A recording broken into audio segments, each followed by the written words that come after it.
When Vegeta first came to Earth, he kept going on and on about being a prince or an elite or whatever. I just remember how nasty his attitude was. Now he's a father of two and fights alongside Goku. Wow! You and Goku were really positive influences on him.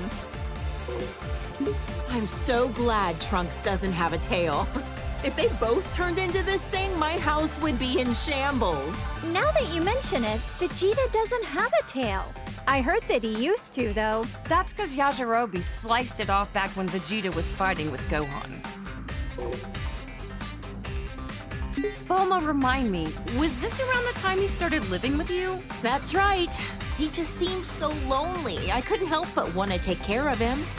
Next thing I knew, well, you know. I'm so glad Vegeta met you, Bulma. And Vegeta follows the trend. Saiyans, they're all alike. Ooh, blonde works for me too. If anything, I'm kinda envious how easily he can change his hairstyle. You're a lot more tolerant of that kind of stuff, aren't you? Okay, real talk. I don't see much of a difference here. Yeah, I don't really get it either. Ever talked with him about what the deal with this form was? Haven't asked.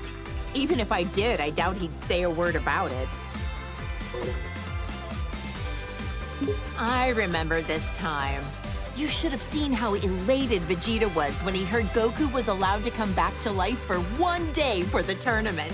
Right. Vegeta and Trunks got to participate in the World Tournament as father and son. Gotta give credit to Vegeta for being a supportive father. Our husbands both got to see their boys compete in the arena.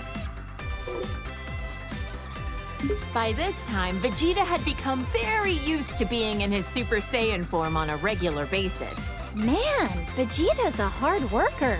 I think he was always frustrated that Goku became a Super Saiyan first. Vegeta as a Super Saiyan 2. He hated losing so much, he dedicated himself fully to getting on Goku's level. Didn't he use some kind of special room with a gravity-changing machine? He'd have to be nuts to work out in a place like that. Oh, wow! A whole room just for training!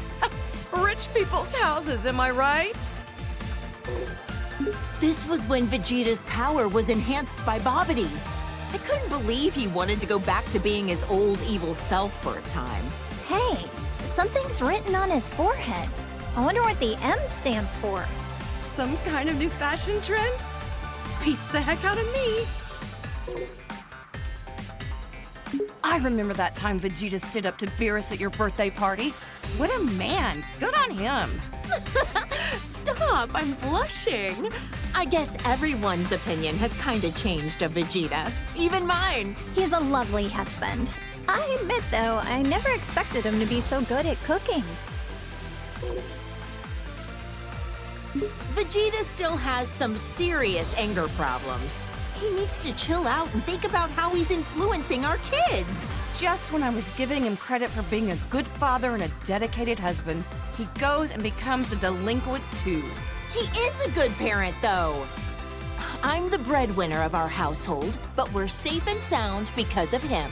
So that's how it works with you guys. Look at how nice this color is. Even the red suits him. Oh, how does my hubby do it?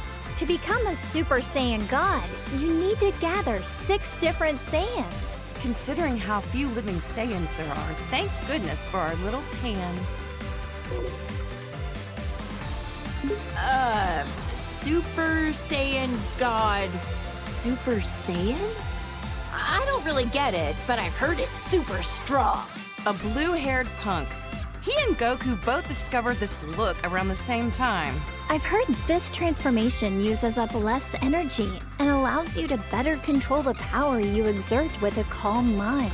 With how short-tempered and cranky he tends to be, it'd be nice if he had a calm mind like this all the time.